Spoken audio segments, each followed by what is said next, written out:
Izin memulai ya, Pak Saiful Anwar, Pak Ustaz Saifullah, Pak Ustaz Saiful Anwar, Ustaz Saifullah, Ustaz Panut, ada Ustaz Ilham Anwar, ada Ibu Juliantika dengan Ibu Siti Nurjana. Baik, terima kasih. Izin untuk memulai. Bismillahirrahmanirrahim. Assalamualaikum warahmatullahi wabarakatuh. Waalaikumsalam warahmatullahi wabarakatuh. Assalamualaikum warahmatullahi wabarakatuh. Alhamdulillahirrabbilalamin. Wassalatu wassalamu ala asrafil anbiya wal mursalin habibana wa nabiyyana Muhammadin sallallahu alaihi wasallam wa ala alihi wa ashabihi wa man tabi'ahum bi ihsanin ila yaumiddin wa ba'd. Qala Allah Ta'ala fi kitabihil karim. A'udzu billahi minasyaitonir rajim. Bismillahirrahmanirrahim.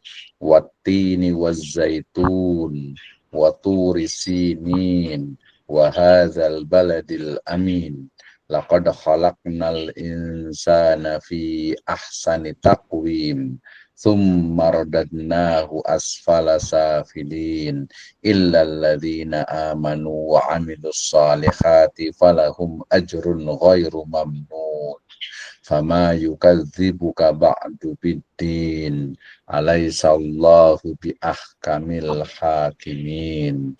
Wa qala Rasulullah sallallahu alaihi wasallam la yadkhulul jannata man kana fi qalbihi misqalun dzarratin min kibr. Qala rajulun inna rajula yuhibbu an yakuna thawbuhu hasanan wa na'luhu hasanatan. Qala innallaha jamilun yuhibbul jamal. Al-kibru batarul haq wa ghamtun nas. Amma ba'd fa inna astaqal hadits kitabullah wa khairal huda hudan nabiyyu sallallahu alaihi wasallam. Alhamdulillah, asyukrulillahi wahdah alladzi an'ama alaina fi hadhihi lailah al-mubarakah nastati wa nastamir yakni dirasatana fi falsafatil islamiyah. Nam fi hadhihi qissah nahnu yakni wasalna ila qissah as-sadisa fi hadal yaum. Baik, terima kasih kepada seluruh yang hadir pada kesempatan kali ini, mahasiswa di program Pascasarjana, program studi Magister Pendidikan Agama Islam, Sekolah Tinggi Agama Islam Sirajul Falah Bogor. Saya ucapkan terima kasih kepada Ustaz Saiful Anwar, Ustaz Saifullah, Ustaz Panut Rafif, ada Ibu Siti Nurjana, ada Ustaz Ilham Anwar Wahid, ada Ibu Juliantika Tika, dan Ustaz Jamaluddin. Ya, kita tunggu satu lagi nanti ada Pak Ustaz Badri biasanya yang hadir juga insya Allah. Baik, hari ini sesuai dengan apa yang saya sampaikan di pertemuan berikutnya, kita akan bahas bersama terkait dengan dua istilah ya, nanti sambil boleh baca-baca, yaitu pertama adalah etika dan estetika. Nah, sebelum kita mulai ya pemaparan dari saya ingin bertanya dulu nih, yang udah siap biasanya ya Pak Panut sama Pak Ustaz Saifullah nih biasanya nih ya. Kita yang ini dulu, kalau apa yang junior dulu nih, yang junior dulu kita tanya dulu dengan Pak Ustadz Saifullah nih. Ustaz Saifullah nih, gimana kabarnya nih, sehat nih? Alhamdulillah Pak. Sehat. Oke, alhamdulillah ya, sehat ya. Baik, satu pertanyaan dari saya nih, coba apa yang dipahami dari dua istilah, yaitu etika dan estetika? Silakan. Baik, yang saya ketahui untuk etika itu berkaitan dengan moral Pak. Yaitu mungkin prinsip yang menentukan perilaku benar salah atau baik buruk gitu. Kalau estetika mah dengar dipakai di medsos, yaitu penilaian tentang sesuatu yang indah gitu ataupun jelek, itu sih biasanya. Oke, menarik ya. Jadi ketika bicara tentang etika berarti bicara tentang benar salah atau baik buruk gitu ya. Baik buruk sebenarnya lebih tepatnya sih ya. Kalau benar salah nanti biasa kaitannya itu dengan hukum biasanya itu ya. Oke, kalau dikatakan benar salah, sebenarnya apa sih ukurannya sesuatu itu benar, sesuatu itu salah secara global? Benar salah secara global Pak. Iya, Ya, secara ya sekilas. bukan hanya dari Islam saja, tapi secara global di seluruh dunia. Yang baik itu seperti apa, yang tidak baik itu seperti apa, gitu. Hmm, eh, tindakan yang sesuai dengan kita lakukan ataupun orang-orang lakukan yang sesuai apa ada aturan di masing-masing negara kan berbeda ya.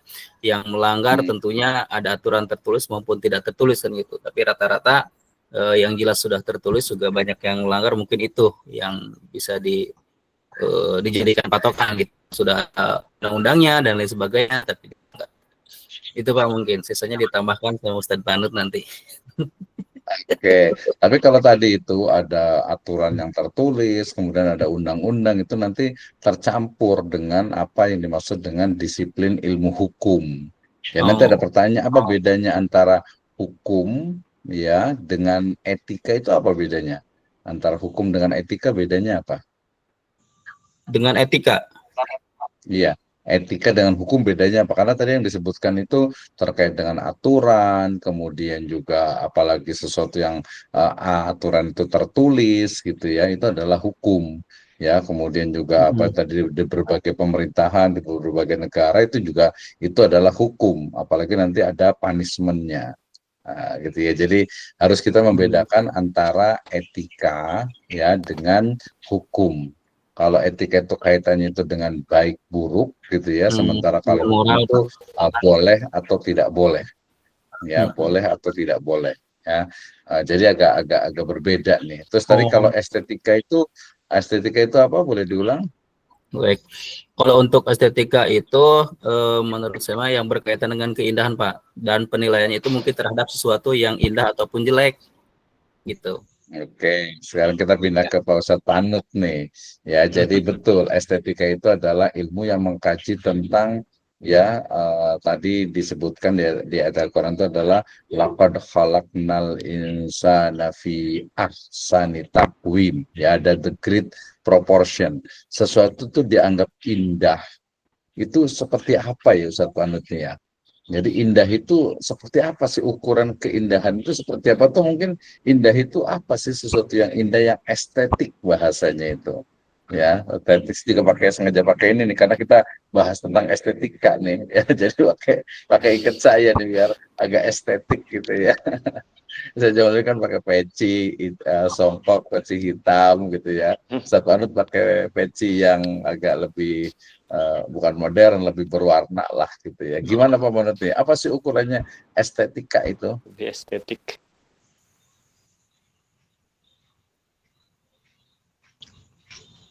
Ya, suaranya kurang kenceng kayaknya.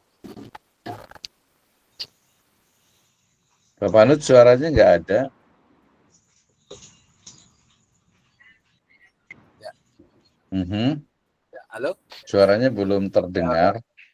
Kalau estetika itu kan tadi disampaikan berhubungan dengan keindahan ya. Dengan keindahan Mhm. berarti ada hubungannya dalam seni, desain atau fashion dan lingkungannya. Jadi ketika Mhm. berbicara masalah seni ataupun desain, fashion atau mungkin mengapresiasi suatu hasil karya, nah itu yang mempunyai nilai estetika gitu, ataupun estetik. Jadi bagaimana cara menikmati keindahan tersebut. Sebenarnya bukan cara menikmati, tapi keindahan itu seperti Ya, apa? Apa yang ya, disebut dengan indah? Misalnya Pak Panut ini pakai peci nih, Masya Allah gitu ya. Jadi artinya itu indah sekali kalau pakai peci gitu ya. Walaupun nggak pakai peci juga indah juga sih. Jadi ukuran indah itu apa sebenarnya? Kita nggak tahu kalau peci dibuka itu apakah indah atau tidak. Silakan Pak Jamaluddin nih. Apa nih ukuran keindahan? Silakan. Ya, yang memahami mungkin ya Pak ya. Saya Ya. jadi ingat ini di Juyina linnasi hubus sahawati minan nisa iwal dahabi wal fidoh yang itu Pak. Jadi Ya, boleh. keindahan itu ya sesuatu yang menggairahkan kepada syahwat itu dari penglihatan, dari apa gitu ya, misalkan kalau di ayat itu dari perempuan-perempuan, dari emas perak, dari anak-anak, bahkan itu juga sebuah keindahan yang mungkin kita lihat enak dipandang lah itu ya. Jadi itulah yang disebut dengan indah, mungkin seperti itu Pak. Bervariasi Pak, Berarti. dan bervariasi. Variasi ya, kalau tadi konteksnya di surat Ali Imran itu kan azujin linasi hubusyahwat itu sebenarnya lebih kepada al-ghorisah ya, lebih kepada memang fitrah manusia untuk mencintai, senang gitu ya. Tapi itu bukan standar ukuran kebenaran, ukuran dari keindahan. Dan itu dia lebih detail lagi. Misalnya nih, ini punten yang ibu-ibu nih, misalnya kita gantian yang laki-laki dulu nih. Kalau di kelas tuh biasa saya tanya nih, menurut Ustadz Jamaluddin, perempuan yang cantik itu seperti apa sih sebenarnya dari sisi fisiknya? Yang dari sisi fisiknya ya, bukan dari sisi yang non fisik. Kalau non fisik ya pasti solehah, kemudian juga mungkin taat beribadah gitu. Dari sisi fisik itu yang menarik itu kayak gimana sebenarnya nih? Dua saja. Oh jawab kan ya, atau selesai puluh nih. Oh jawab nih. Nanti kita gantian, kalau ibu-ibunya ditanya, saya mau tanya juga ke ibu-ibunya itu. Kira-kira. Siapa dulu nih? Siapa dulu nih? nih atau Pak? Pak Jamaluddin dulu, dua saja. Oh iya, Jadi kalau gini sih, silakan. menurut Jamal ya Pak, kalau dari segi fisik ya, yang ini Pak mungkin kalau Jamal jadi ingat ungkapan gini Pak, jangan mencari istri yang terlalu jelek, nanti malu dibawa ke undangan gitu. Jangan terlalu cari istri yang terlalu cantik, nanti dianggap pakai pelet gitu Pak. Ya pokoknya yang nggak malu dibawanya gitu Pak, itu udah menarik Pak buat ini gitu. Yang fisiknya dua saja, apa istilahnya itu karakter ciri fisik dua saja. Coba apa? Kalau menurut saya masih lebih senang yang tertutup dan enak dipandang gitu Pak. Dibanding itu kayak gimana? Emang kalau udah bicara enak dipandang relatif sih Pak ya, karena memang beda-beda ininya gitu ya, beda-beda kesenangannya. Iya betul. Ya, tapi kan minimal ada standar gitu kan, ada ukurannya lah gitu kan, ada ukurannya gitu kan. Oh ini apa namanya, ini memang menarik secara umum gitu. Orang Indonesia memang istilahnya yang disebut dengan menarik, indah itu ya seperti ini gitu. Misalnya siapa ya, kalau ada tahu siapa ini, kayaknya Ustadz semua pada nggak tahu semua sih ya. Misalnya Rihanna misalnya gitu. Rihanna itu cantik nggak sih sebenarnya? Yang mana tuh? Nggak kenal. Kayak saya pula. Sahrini coba. Ya Pak.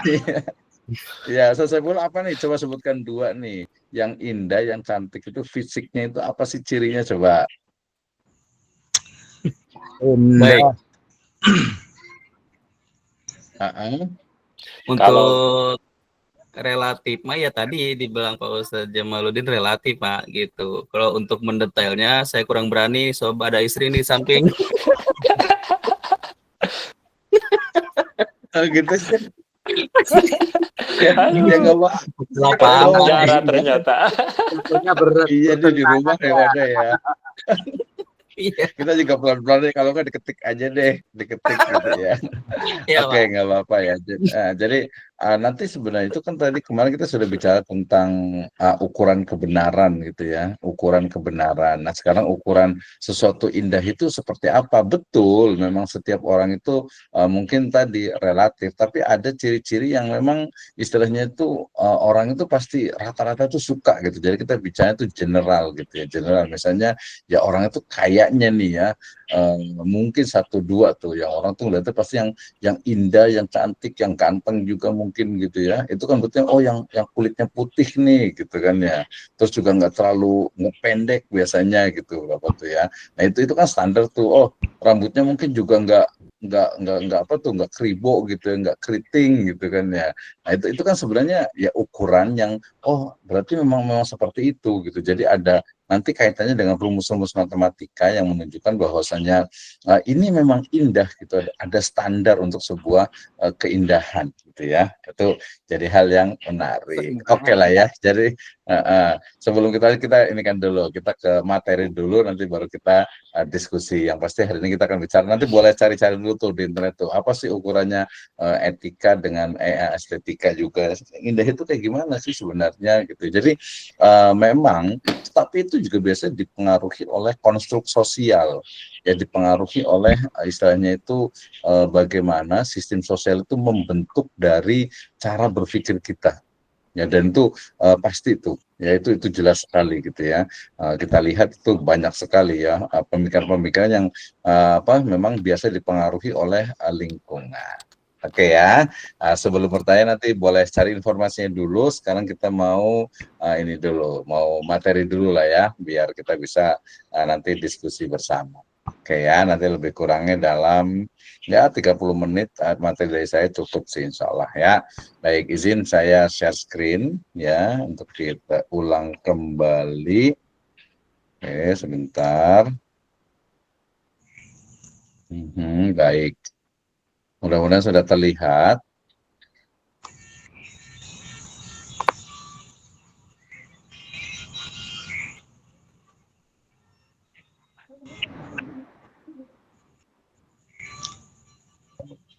Sebentar.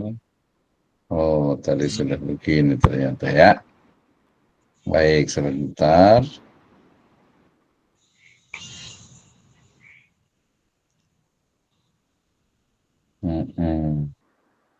Sudah terlihat ya?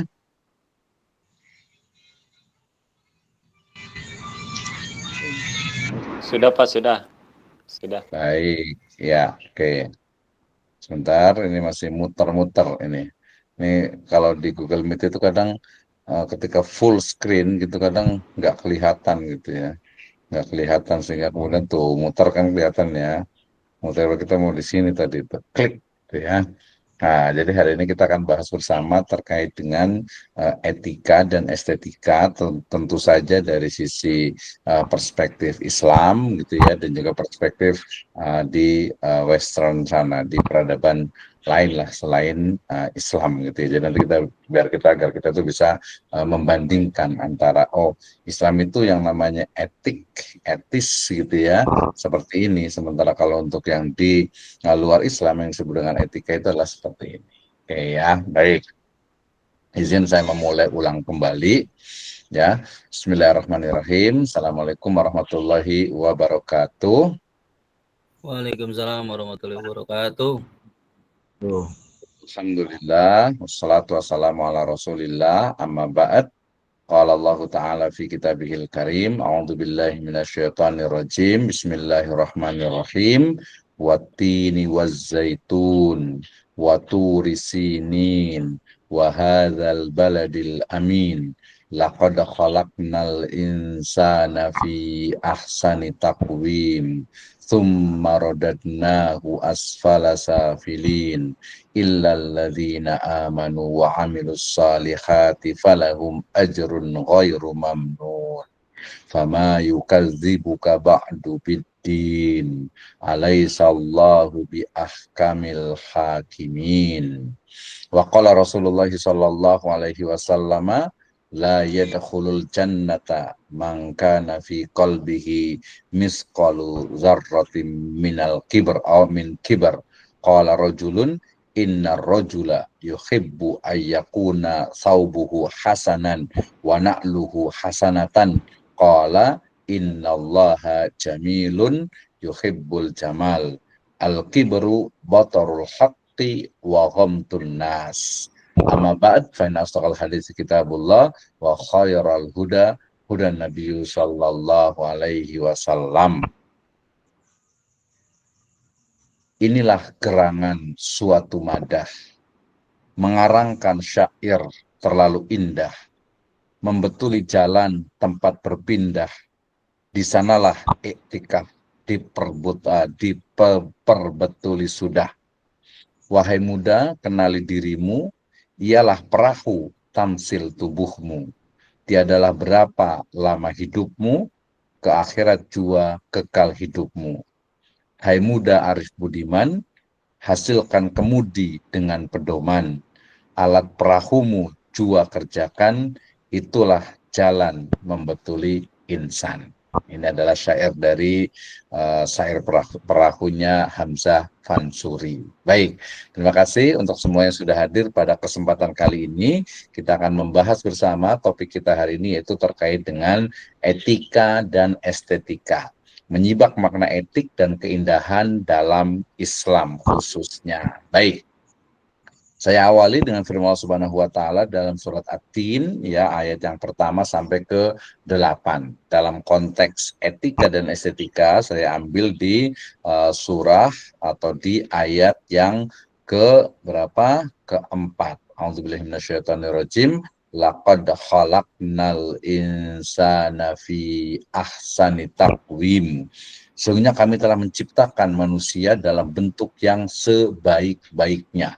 The great proportion, ya, satu kreasi agung dari Allah Subhanahu wa taala, ya. Kalau kita lihat manusia itu apa? Kalau Imam Ibnu Katsir menyebutkan fi ahsani taqwim, yakni fi ahsani jismihi, ya, dari sisi jisemnya, dari sisi jasadnya. Manusia diberikan 2 kaki, bisa berjalan, ya, diberikan mata 2 kiri dan kanan, ya, kemudian ada hidung menghadap ke bawah, kemudian juga telinga dan lain sebagainya. Seluruh anggota badan itu adalah the great proportion, itu adalah satu, ya, ahsan, ya, satu sebaik-baik atau satu keindahan yang luar biasa karena ciptaan dari Allah Subhanahu wa taala.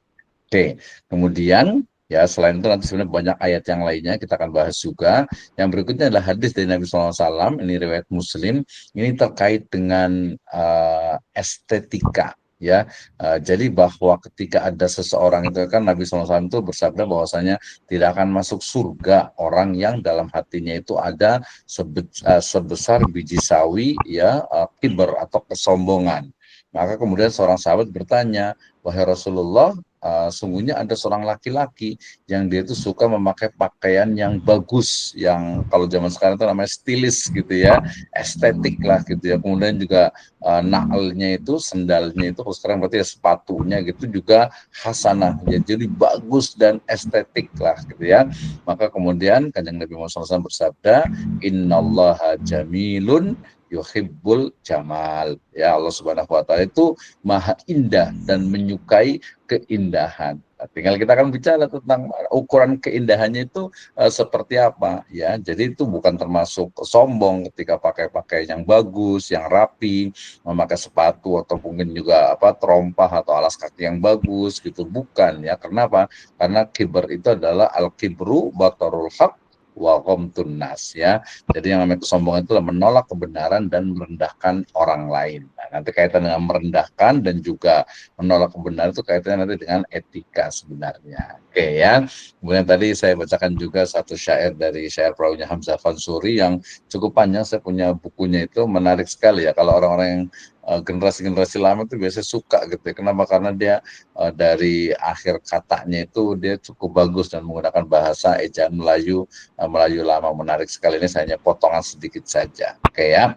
Kemudian di sini ada contoh, ada Ka'bah, ya, di sebelahnya ini ada teorinya siapa tuh, Leonardo da Vinci gitu. Saya tutup ini ya.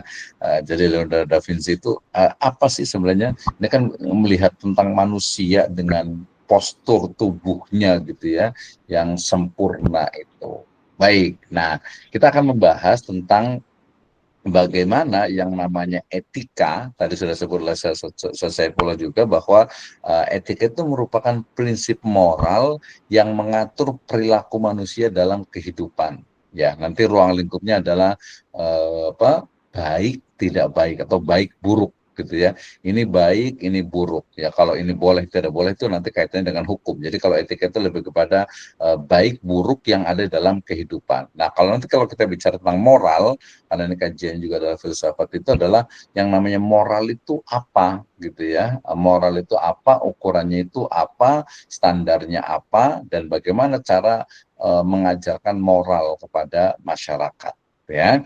Nah, kemudian yang kedua kita akan bicara tentang estetika ya. Jadi estetika itu adalah bagian dari cabang filsafat tentang keindahan dan seni dalam berbagai bentuknya. Jadi betul tadi ya. Jadi yang namanya estetika itu adalah ya satu ilmu yang mengkaji tentang sebuah ukuran keindahan ya dari sebuah peradaban, biasanya dalam bentuk seni ya, fashion, pakaian ya, termasuk juga filsafatnya siapa, Al-Farabi ya, dengan nota musiknya itu kan juga itu bagian dari juga estetika. Nah, perspektif Islam berarti sebenarnya ukurannya bagaimana sih ketika melihat oh ini etik gitu ya, oh ini tidak estetik gitu ya. Misalnya ketika dalam Islam itu estetika itu ya berarti ya ada syarat awalnya. Misalnya kalau fashion itu ya berarti menutup aurat gitu ya. Tapi kalau di Barat kan nggak beda, enggak. Yang estetik itu pokoknya yang unik dan orang itu melihatnya itu memang bagus gitu ya. Memang bagus. Nah, tapi tadi kan seperti Ustaz Jamal kita sampaikan juga bahwa bagus tidak bagus itu kan relatif gitu ya. Nah, tapi relatifnya itu ada sesuatu yang memang menjadi standar di setiap peradaban. Nah, kenapa? Karena peradaban itu sendiri juga hasil dari interaksi konstruk sosial, dipengaruhi oleh budayanya, ya yang paling banyak adalah dipengaruhi oleh agamanya tentu saja. Nah, gitu ya. Jadi ini menjadi hal yang menarik ketika kita membahas tentang etika dan juga estetika. Nah, kalau kita lihat etika ya dalam Islam itu kan jelas ya, sama seperti syariat Islam yang lainnya. Jadi wa innaka la'ala khuluqin azim. Sungguhnya engkau dan Muhammad SAW itu berada pada khuluq ya, akhlak yang azim ya, walaupun sebagian menafsirkannya dengan fi dinil azim gitu ya. Pokoknya akhlaknya itu yang etika itu luar biasa. Nanti dalam riwayat yang dikatakan apa bahwasanya Allah Subhanahu wa taala itu ya bukan hanya melihat dari sisi fisiknya ya, dihasilkan innallaha la yanzuru ila suwarikum wala ila azzamikum walakin yanzuru ila qulubikum wa a'malikum ya, dan juga nanti inna akramakum indallahi atqakum, atau mungkin hadis yang cukup banyak yang disampaikan biasanya inna ma bu'istu li utammima makarimal akhlak. Nah, kita juga karena ini di level S2 kita harus mampu membedakan antara akhlak ya dengan moral. Apa sih bedanya antara akhlak dan moral? Nanti saya tanya mungkin ya nanti di terakhir lah ya. Oke, kemudian kalau kita bicara tentang sumber etika dalam Islam ya pasti ya ada Al-Quran, ada hadis, ada ijma, ada qiyas ya. Nah, nilai-nilai utama dari etika itu kan ya kejujuran, amanah, al-adalah, keadilan, kemudian rahmah, kasih sayang. Minimal standarnya seperti itu gitu ya. Jadi yang namanya etika itu ya kaitannya dengan apa? Dengan sesuatu yang memang selaras dengan nilai-nilai Al-Quran. Nah, nanti beda kan? Ya karena standar ukuran itu berbeda. Kalau etika di misalnya di Barat, misalnya atau di peradaban lainnya, gitu ya, biasanya ya didasarkan kepada logika. Misalnya kalau kita melihat fashion, misalnya atau mungkin music misalnya gitu, fashion misalnya yang kelihatan tuh, oh ini keren banget ini bagus banget nih fashionnya nih. Padahal kalau misalnya enggak lah itu tidak menutup aurat. Nah, jadi kan berbeda tuh perspektifnya karena memang dasarnya, sumbernya, ukurannya juga berbeda. Nah, gitu ya. Nah, ini menjadi hal yang penting sekali. Oke, kemudian kalau sumbernya, kalau tadi kan di Barat di Islam itu kan tadi Al-Qur'an, hadis, ijma, qiyas, dan juga nanti ada adilatul ahkam ya. Sementara kalau di Barat standar ukurannya itu adalah apa? Ya, tentu saja kalau Barat itu kita bisa mulai lihat dari sisi yang awal sekali itu dari kalangan pemikirannya Aristoteles, kemudian Plato tentang moral dan kebajikan. Ya, jadi ukurannya itu mereka kalau barat itu di sana ya. Kemudian juga dari agama Nasrani juga ya, di sana ada perintah Tuhan dan ajaran kasih sayang sesama manusia, itu juga menjadi dasar mereka. Kemudian yang ketiga ada humanisme atau humanisme, di mana menekankan nilai dan martabat manusia sebagai pusat perhatian. Jadi yang dilihat itu adalah ya manusianya itu gimana sih etika, yang ini beretika, ini tidak beretika dan seterusnya gitu ya. Dan juga nanti ada kontrak sosial, artinya kesepakatan antara individu dan negara untuk hidup bersama. Nah, ini juga menjadi hal yang menarik ya, ketika menurut negara, oh ini sangat sesuai dengan etika gitu ya, padahal belum tentu. Ya, contohnya kalau etika di Barat itu ya kita lihat misalnya tentang HAM ya, hak asasi manusia, kemudian juga kesetaraan gender misalnya, itu menurut mereka itu ya etis gitu, mereka ya sesuai dengan etikanya. Nah, nanti kadang disitulah bertemu antara Islam dengan Barat, itu ada sisi-sisi yang memang berbeda gitu ya, dari sisi epistemologinya tentu saja. Oke ya, itu tadi etika. Sedangkan estetika ya ini dari bahasa Yunani nih, aesthetic ya, bentuk jamaknya itu adalah aesthetikos ya, atau aesthetikos ya, artinya itu adalah berkaitan dengan persepsi indrawi. Gitu ya. Jadi persepsi indrawi ya memang ingat kemarin itu bahwa yang namanya sains, yang namanya ilmu, yang namanya juga keindahan itu kalau dalam perspektifnya Yunani itu ya memang sesuatu ya, Yunani dengan Barat sekarang sesuatu yang memang yang bisa dicerna oleh panca indera gitu ya.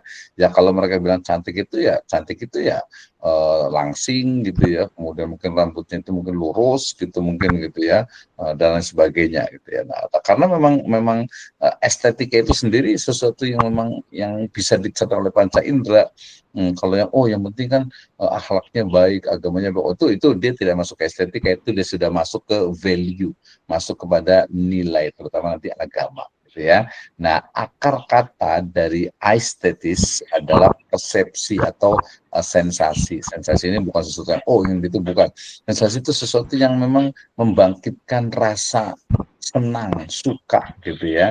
Misalnya nih, ada yang mungkin sukanya itu kalau orang gunung biasanya itu suka jalan-jalan itu ke pantai. Ya, kalau orang pantai suka jalan-jalannya itu ke gunung gitu ya. Orang kota senangnya jalan-jalan itu ke desa. Orang desa senang jalan-jalannya itu ke kota. Itu memang sesuatu yang sesuatu yang memang lumrah gitu ya, lumrah, bahwa karena tiap hari lihat gunung ya bosen lah gitu, pengen lihat ke lautan gitu. Banyak orang Bogor rata-rata jalan-jalan itu ya ke mana tuh, ya ke pantai selatan gitu ya, ke sana lah pokoknya, ke Pelabuhan Ratu lah gitu ya. Nah, itu sesuatu yang memang lumrah gitu ya, sehingga estetika itu bisa dipahami sebagai berkaitan dengan persepsi atau sensasi yang diterima melalui indera atau pencerapan oleh panca indera. Jadi persepsi kita nih ketika melihat ya, atau mungkin juga mendengar gitu ya, mendengar tentang istilahnya itu yang bisa dicerna oleh panca indera. Misalnya nih, kalau dalam Islam itu kan kita kayaknya sih mungkin mendengar ya ayat suci Al-Quran ketika dibacakan. Nah, ketika dibacakan itu kayaknya orang juga seru, tahu nih, misalnya bacanya siapa tuh, Syekh Abdurrahman As-Sudais misalnya, bagus gitu ya. Ada juga yang misalnya bacanya siapa tuh, Sa'ad Al-Ghamidi gitu ya, atau mungkin Hani Arifai gitu ya. Itu terlalu jauh lah ya ke Timur Tengah. Di sekitar kita saja misalnya nih, ketika masuk waktu sholat gitu ya, waktu sholat kemudian terdengar azan, pasti dong kita bisa mendengarkan azan itu dan kita bisa melihat, ini suaranya bagus nih, Masya Allah gitu azannya gitu ya. Ini azannya aduh nggak aki-aki gitu ya, suaranya juga putus-putus gitu ya. Nah, itu kan kita sebenarnya juga udah tahu gitu, ini suara azan yang bagus, ini suara azan yang tidak bagus ya. Ketika mungkin kita jadi makmum juga tahu, ini bacaannya aduh kayaknya berantakan ini ya, bukan hanya dari tajwidnya. Kalau tajwid itu jelas gitu, tapi dari sisi langgamnya, dari sisi mungkin makharijul hurufnya, itu bagian dari estetika. Walaupun nanti kalau dalam agama Islam ya tidak bisa lepas juga dari din, dari agama Islam itu sendiri. Jadi sesuatu yang bisa dicerna oleh panca indera kita dan ada persepsi, ada sensasi yang muncul, ini bagus gitu ya. Nah, itu ya selalunya adalah dipengaruhi oleh apa? Dipengaruhi oleh ya sistem sosial yang ada. Ya, misalnya kan selalu nih ada putri Indonesia, ada putri apalagi itu dunia, ada putri-putrian lah gitu ya. Selalu yang dicari itu adalah yang tinggi, ya kemudian kulitnya itu cerah, kemudian rambutnya mungkin kalau Indonesia itu hitam bergelombang gitu ya. Nah kan carinya seperti itu gitu ya. Coba cari yang mungkin yang gemuk gitu ya, atau mungkin yang kulitnya itu hitam apa kayak mungkin sawah busuk gitu kan ya, makanya susah tuh diterima gitu ya. Karena memang itu menurut mereka itu nggak indah gitu ya, nggak indah gitu. Makanya kita kasih contoh siapa tuh ya? Ya kalau kita lihatlah gitu. Kenapa ya? Karena memang ya mungkin bukan insting sih, tapi memang naluri manusia lihat, oh ini indah nih, bagus nih. Misalnya ketika kita melihat menara Eiffel misalnya, ketika menara Eiffel itu kayaknya hampir nggak ada yang bilang, oh biasa aja tuh, nggak ada yang bagus gitu ya. Orang bilang tuh menara Eiffel tuh pasti dia, bagus keren gitu ya. Atau mungkin yang deket lah ke Malaysia, ke Twin Tower misalnya gitu ya, atau mungkin yang paling jauh lah di Burj Khalifa ya di Dubai misalnya, Masya Allah gitu ya, keren. Makanya orang juga sepakat gitu ya. Jadi tadi ada sesuatu yang general yang memang ini memang indah, ini memang bagus gitu, karena memang bisa dilihat ya.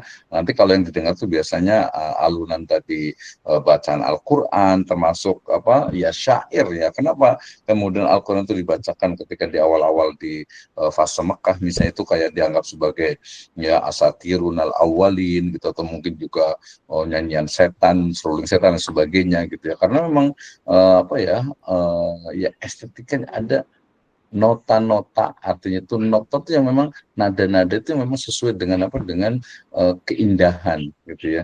Kenapa ya, kalau di Al-Quran itu sangat luar biasa sekali tuh, misalnya A'udzubillahi minasyaitonirrajim, bismillahirrahmanirrahim. Qul a'udzu birabbin nas, malikin nas, ilahin nas, min syarril waswasil khannas, alladzi waswisu fi sudurin nas, minal jinnati wan nas. Itu kan jelas sekali gitu ya. Jadi orang juga baca itu, bisa ya terakhir-terakhirnya gitu ya, kemudian juga bukan hanya terakhirnya, jadi ini yang didengar ketika dibaca gitu. Makanya sekelas misalnya preman awal siapa Umar bin Khattab langsung ada ya suara apa, bacaan tulisan, kemudian istilahnya itu sesuatu yang hebat gitu ya. Nah, itu satu dari mukjizat tentu saja dari Allah Subhanahu wa Ta'ala. Oke, jadi itu adalah estetika. Jadi berkaitan dengan persepsi atau sensasi yang diterima melalui indera atau pencerapan oleh panca indera, oleh mata kita, penglihatan kita, oleh pendengaran kita, telinga kita, oleh kulit kita gitu ya, dan juga indera yang lainnya gitu ya. Nah, secara terminologi, jadi yang namanya estetika itu kaitannya adalah dengan filsafat keindahan, beauty ya, beauty of philosophy. Jadi apa sih yang namanya indah itu? Atau bisa juga ilmu tentang seni dan keindahan. Kalau ngelihat Gunung Salak itu bagus nggak ya? Ya Gunung Salak karena kita sering lihat ya biasa, tapi kalau kita muncul kalau lihat Gunung Salak ya bagus lah, kita lihat gunung misalnya itu Pangrango atau Gunung Gede gitu, Masya Allah gitu. Atau mungkin kita lihat ke lautan gitu ya. Tapi kalau kayaknya sepakat kalau ngeliat laut yang di Jakarta ya udah airnya butek gitu ya. Atau lihat Sungai Ciliwung, lihat Sungai Cisadane, aduh ada nggak? Tapi kalau kita lihat sungai yang bersih mengalir, orang juga bagus nih gitu ya. Nah, seperti itu ya. Jadi bicara tentang ilmu tentang seni dan keindahan. Kenapa? Karena ini memang bagian dari kajian ilmu filsafat. Ya, bagaimana keindahan itu ada standarnya, ada ukurannya, dan itu bisa diterapkan. Oke, itu adalah pengertian dari estetika. Ya, ini juga cukup banyak nih ketika Lois Katov itu menyebutkan bahwa estetika itu ya cabang filsafat yang membicarakan definisi, susunan, dan peranan keindahan, khususnya di dalam seni. Ya, jadi semua sepakat bahwasanya estetika itu ya cabang dari ilmu filsafat gitu ya, untuk melihat sebuah keindahan. Oke, ini pengertian secara terminologinya. Ini juga ada William Haverson, ada Van Meter Ames juga, ada Jerome Stolnitz, dan juga ada The American Society for Aesthetic. Ya, di Amerika itu sampai ada The American Society ya for Aesthetic. Jadi masyarakat Amerika untuk estetika. Jadi semua penelaahan mengenai seni dan bermacam-macam pengalaman yang berhubungan dengan itu dari suatu sudut pandang filsafati, ilmiah, dan teoritis lainnya termasuk psikologi, sosiologi, antropologi, sejarah kebudayaan, kritik seni, dan pendidikan. Nah, gitu ya. Jadi satu hal yang menurut saya ya mungkin ini biasanya di level kalau kita merujuk ke teorinya Abraham Maslow misalnya itu dari mulai kebutuhan dasar ya setelah kebutuhan dasar terpenuhi baru dia memerlukan adanya satu seni, satu hal yang bisa memuaskan dari istilahnya itu rohaninya. Ya, jadi kan kalau teori kebutuhan manusia itu kan kebutuhan yang fisik dulu gitu ya, sandang, pangan, papan gitu ya. Setelah itu terpenuhi, apalagi ini. Nah, biasanya di kalangan orang yang sudah tidak berpikir lagi tentang makan, sudah cukup, kemudian tempat tinggal sudah ada, pakaian sudah ada gitu, semua kebutuhan dasar sudah ada, maka mereka akan mencari yang lainnya. Nah, ini sebenarnya terjadi pada orang-orang yang ada di Yunani ketika makanan sudah ada, minuman sudah ada, pakaian sudah ada, tempat tinggal sudah ada, semua kebutuhan dasar, kebutuhan fisik itu sudah terpenuhi. So, what's next gitu ya?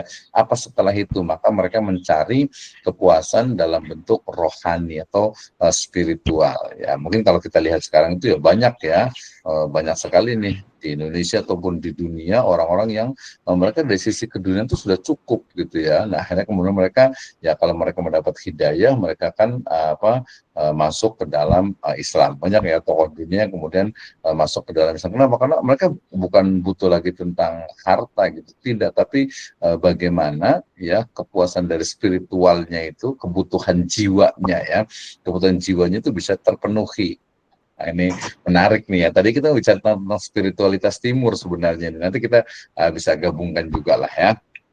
Jadi itu kemudian yang berikutnya itu adalah aktualisasi. Sehingga ketika rohani jasmani sudah terpenuhi, kemudian rohani sudah terpenuhi, maka berikutnya adalah ada aktualisasi diri, ya. Oke, kemudian, nah ini yang dimaksud dengan apa? Keindahan, the beauty.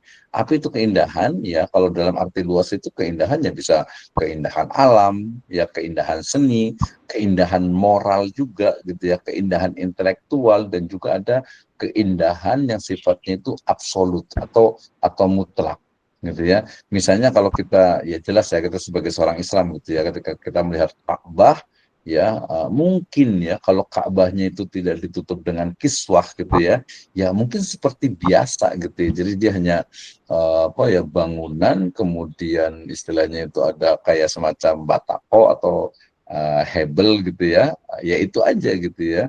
Nah, tapi kemudian dibungkus dengan kiswah, kemudian juga hajar aswadnya itu juga kita tahu ini hajar aswad jadi bentuknya seperti itu, padahal ini sebenarnya batu biasa gitu, tapi kemudian ditambah dengan logam, dirapihkan sehingga jadinya bagus gitu, indah gitu ya. Kemudian mungkin juga makom Ibrahim ya, tempat pijakan kaki Nabi Ibrahim itu kan ya cuma batu doang gitu ya kan, kesannya biasa, kemudian bukan dibungkus ditempatkan di tempat yang ya estetik gitu, jadi indah masya Allah gitu ya. Belum lagi nanti kita misalnya kalau umroh itu kita sa'inya gitu ya, itu ngelihatnya luar biasa sekali. Demikian juga mungkin ya Zam-Zam Tower, kayaknya nggak ada yang bilang Zam-Zam Tower tuh nggak bagus, jelek gitu ya.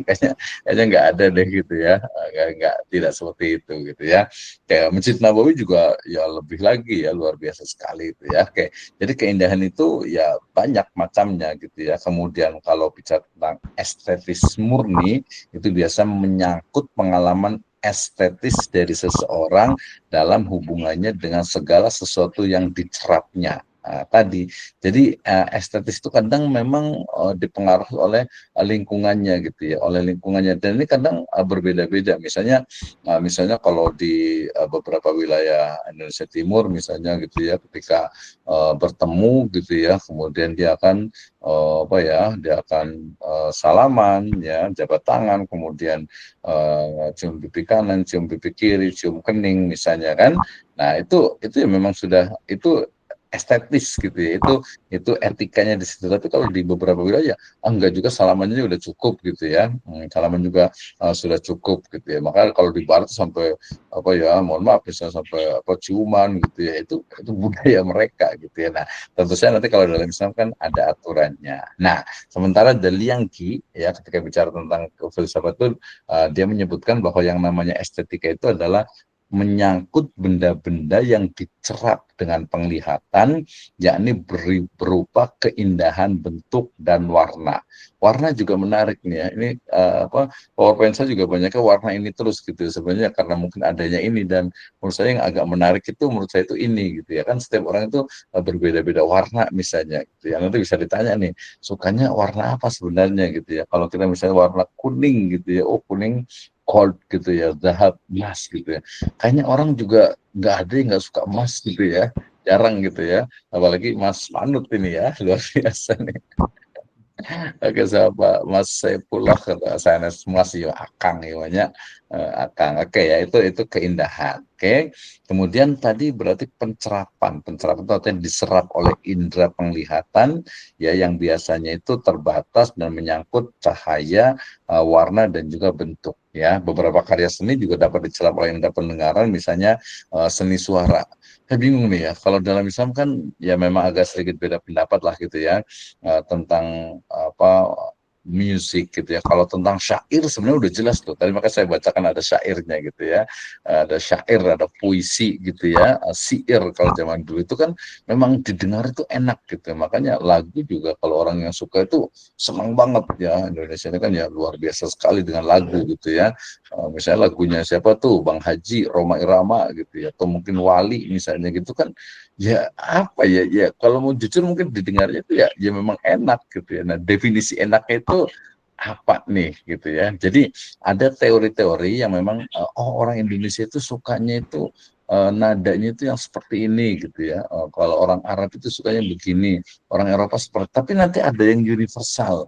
Ada universal mana ya misalnya itu ya. Oh mungkin yang meledak kemarin apa tuh ya, lepas dari makna dengan itu mungkin lagu yang apa tuh misalnya gitu, orang banyak banget yang suka gitu ya. Oh karena memang dari sisi genrenya, dari sisi nadanya itu mudah, gampang, simple, ceria gitu ya. Orang suka gitu ya. Nah itu juga bisa dilihat dari sisi bukan hanya yang dilihat tapi juga yang didengar ya. Nah yang dirasa juga sama, yang dipegang gitu ya, yang dipegang juga bisa juga. Nah kenapa kalau Plato itu menyebut watak yang indah dan hukum yang indah. Nah ini juga kaitannya, Plato itu bukan hanya sesuatu yang terlihat, karena Plato itu kan selalu bicara tentang apa, alam ide ya, alam yang abstrak gitu ya, yang orang tuh mungkin yang mana sih ya, alam ideal lah gitu ya. Nah, sehingga kemudian ketika bicara tentang estetik itu juga oh watak yang indah, oh apa, akhlak yang indah, akhlak yang baik. Kayak gimana contohnya ya? Ya dalam kehidupan sehari-hari lah kita menolong orang lain ya, tadi tabasum kali wajhi kalaka sodakoh ya, tersenyum ketika berjumpa ya, kemudian juga ya bersalaman gitu ya. Itu sesuatu yang indah. Demikian juga hukum yang indah. Hukum yang indah itu seperti apa? Ya bukan berarti istilahnya itu kejam, tidak gitu ya. Hukum yang indah itu ya memang hukum yang sesuai dengan apa? Dengan ya istilahnya itu apa yang terjadi, hukum yang memang diterapkan atau ditegakkan sesuai dengan apa ya, kalau kita bilangnya nyebut Allah Subhanahu Wa Taala gitu ya. Saya seperti itu ya. Sementara kalau Aristoteles lebih benar itu sesuatu yang baik dan juga menyenangkan. Tadi ya kan indah, senang lihatnya gitu ya. Tadi mungkin ya kalau kita ngomong kan ini sudah ustadz semua dan dewasa gitu. Kalau di kelas itu saya bisa, kalau anak mahasiswa itu saya selalu tanya gitu ya. Bahkan kita buat survei misalnya tadi, kalau yang laki-laki sukanya perempuan itu yang seperti apa sih, yang fisiknya ya, yang fisik gitu ya. Terus yang perempuan kita gantian ditanya, kalau yang perempuan itu yang akhwat nih, yang putri nih suka yang laki-laki itu yang kayak gimana sih, gitu ya.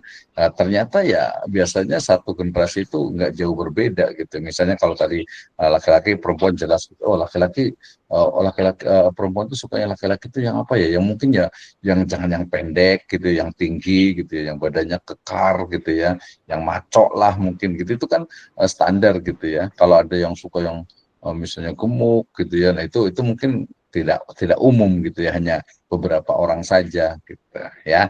Nah, sementara Plotinus itu tadi Aristoteles lebih melihat sesuatu yang ketika kita melihat itu senang, nyaman gitu ya.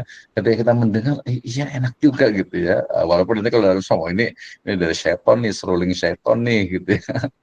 Atau apalah gitu ya. Nah, kalau Plotinus itu lebih melihat kepada tentang ilmu yang indah dan kebajikan yang indah.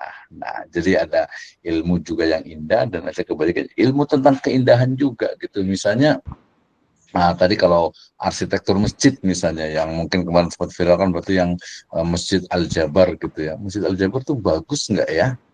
Eh, ya kayaknya nggak ada tuh yang bilang "Oh, nggak bagus jelek gitu ya, kayaknya nggak ada deh, bagus keren gitu ya. Masjid Al-Jabar, kemudian dari Masjid Nabawi sudah gitu ya. Masjid mana lagi nih, oh masjid siapa tuh yang Syekh Zayed misalnya di Solo misalnya, atau Masjid At-Thohir misalnya di apa dekat Depok itu gitu. Oh, ya ya memang indah, ya memang bagus. Itu yang apa mau tidak mau apa istilahnya itu percaya tidak percaya bahwa manusia itu ya memang memiliki watak untuk menyukai sesuatu yang indah. Tadi bolehlah kita rujukan ke ayat A'udzubillahi minasyaitonirrajim Bismillahirrahmanirrahim. Zuyyina linnasi hubbus syahwati minan nisa wal banin wal qanatir al muqantarah minadz dzahabi wal fidda wal musawamati wal an'am dzalika mataul hayatid dunya. Ya, di situ ada mataul hayatid dunya. Jadi ada ya perhiasan dunia gitu ya yang memang menyenangkan gitu ya. Nanti ada apa disebut juga dengan sungguh dunia itu adalah perhiasan. Dan sebagai perhiasan itu adalah wanita solehah. Bolehlah kayak gitu ya. Jadi ya memang faktanya kita suka ngelihat sesuatu. Apa mobil misalnya. Tadi kan kalau ada apa ternak gitu ya, kendaraan ternak, mobil. Kayaknya kalau kita lihat mobil gitu, ada nggak sih? Oh ini mobil udah jelek nih, udah nggak bagus. Iyalah mungkin mobil lama gitu. Itu mobil yang baru. Ini lekukannya, kemudian warnanya itu keren banget gitu ya. Apalagi memang sesuai dengan seleranya gitu kan ya. Keren, bagus gitu ya. Nah, itu adalah keindahan. Nah, kalau keindahan dalam Islam tadi innallaha jamil yuhibbul jamal. Jamal itu menunjukkan dua makna. Yang pertama itu adalah indah dan juga bagus. Itu dari Ibnu Faris. Sementara Faris Abadi dalam kamusnya itu beliau mengatakan bahwa al-jamal atau jamal itu mengandung pengertian keindahan dalam tingkah laku dan rupa. Ada tingkah laku, tadi berarti akhlaknya dan juga rupa. Jadi jamal itu rupa ya Allah itu ya innallaha jamil, Allah itu ya maha indah, indah dari segala-galanya lah gitu ya. Nah, sementara Ibnu Athir ketika menyebutkan jamil berarti Allah Subhanahu wa taala itu maha indah perbuatan-perbuatannya dan juga indah atau sempurna sifat-sifatnya. Nah, gitu ya. Jadi ya indah gitu ya, indah gitu ya. Jadi lebih dari beberapa kamus ini lebih melihat bukan hanya fisik saja ya, bukan hanya fisik saja, tetapi juga ada sesuatu yang abstrak. Nah, ini bedanya nanti dengan apa? Nah, dengan Western, dengan Barat. Ketika Barat melihat indah itu ya yang bisa dicerna oleh panca indera, sama juga dengan ilmu. Ilmu itu sesuatu yang bisa dicerna oleh panca indera. Indah itu sesuatu yang dicerna panca indera. Kalau yang tidak bisa dicerna, yaitu bukan indah namanya. Seperti itu. Sementara kalau dalam Islam tidak. Indah itu bukan hanya sesuatu yang fisikal, bukan hanya sesuatu yang sifatnya fisik ya, tapi juga yang sifatnya itu bisa non fisik ya, bisa non fisik termasuk akhlak dan lain sebagainya. Nah, ruang lingkup dari filsafat keindahan sendiri dan estetika itu biasa kaitannya itu dengan apa? Nilai estetis ya, aesthetic value ya, dan juga ada aesthetic experience, pengalaman estetis ya. Kemudian ada seni art gitu ya, dan juga ada senimannya. Ya, biasa orang seniman itu ya unik ya, ada lukisan itu abstrak gitu nggak jelas tapi bagus gitu. Kemarin ada cuma gambar pisang dikasih lakban gitu ya, lakunya kok mahal gitu ya.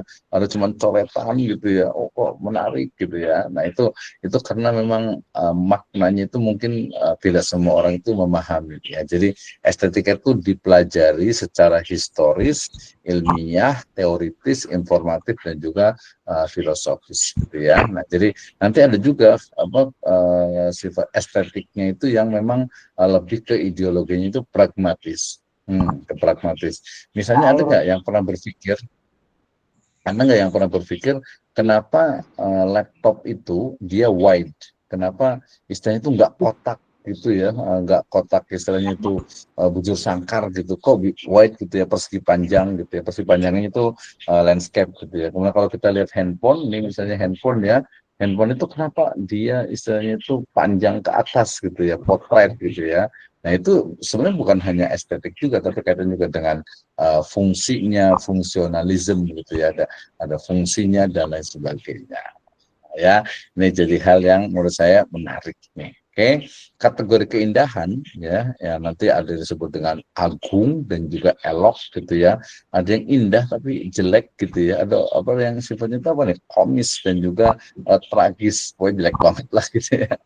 Dan ada keindahan. Jadi Kaplan menemukan ada apa obscenity bulan itu sebagai kategori nilai estetis juga tuh.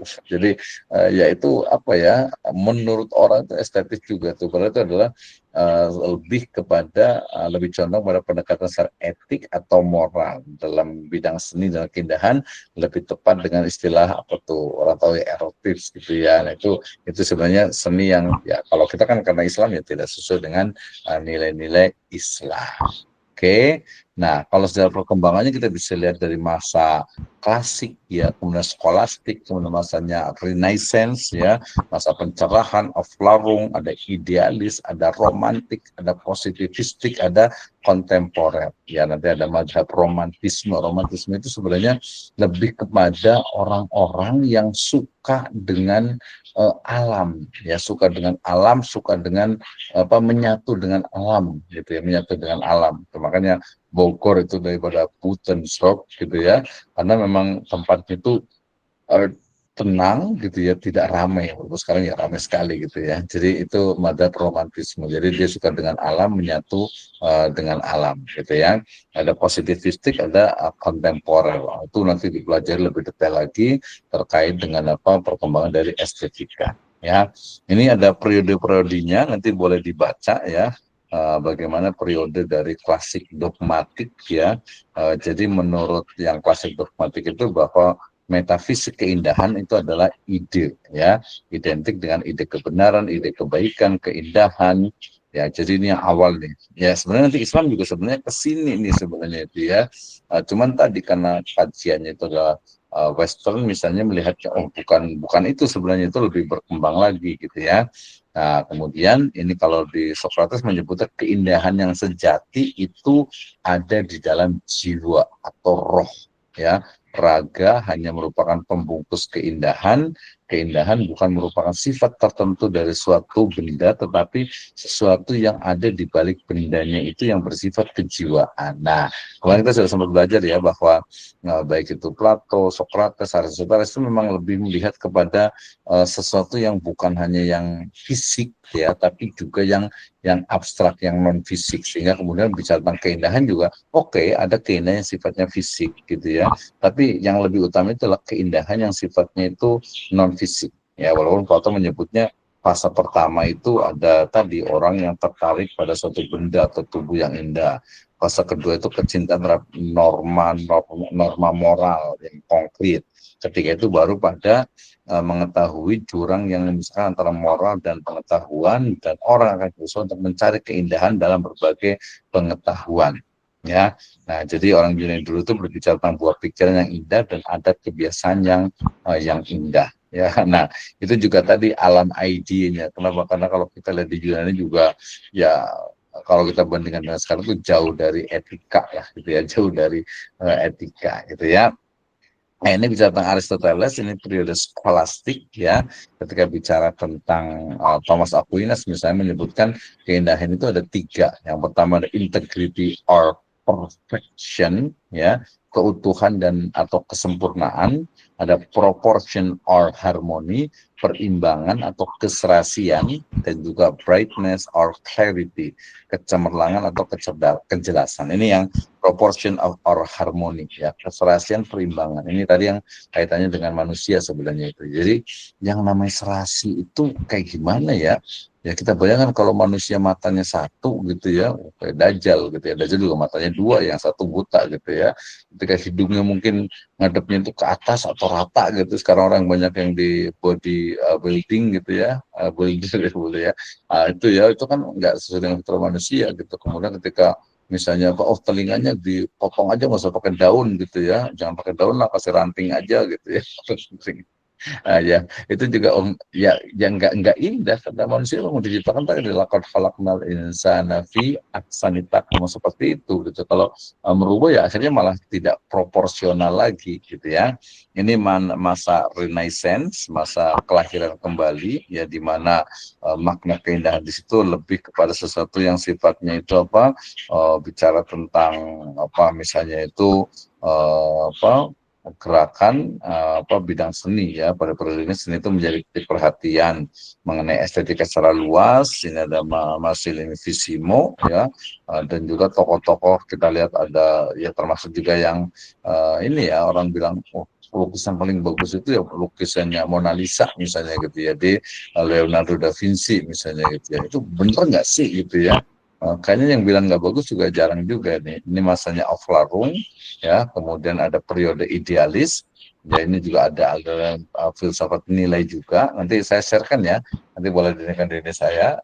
Kemudian ada tambahan yang di sini nih yang kaitan dengan ekspresi estetika dalam Islam. Jadi ekspresi itu berarti kan implementasi lah maksudnya. Jadi bisa seni Islam ya, maka dari contoh ada kaligrafi indah, ada motif geometris. Nah, kalau kita lihat tuh itu geometrisnya di apa Andalusia misalnya, itu di mana-mana masjid itu pasti pakai apa ornamen geometris itu yang segi apa bintang 8 gitu ya. Kemudian juga ada asimetris yang jadi kayak punya Islam gitu ya di situ ya. Kalau kita lihat di gereja sebenarnya dipakai juga tuh ya. Kemudian juga arsitektur masjid yang melambangkan kesederhanaan dan fungsionalisme gitu ya.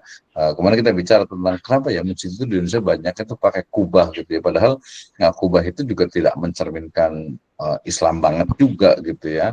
Nah, itu dari mana tuh, dari mana, dari India, dari Mughal gitu ya. Sementara kalau Indonesia itu masjid itu lebih kepada meru, biasa itu tumpang ya, ada tumpang rundak seperti itu ya. Ada musik juga, nasyid, ada gambus, ada lagi apa tuh hard rock ya, ada lagi marawis. Itu apa ya, indah kalau menurut orang gitu ya. Nah, dan memang seperti itu, pakaian juga menutup aurat dengan estetika dan juga kesopanan gitu ya.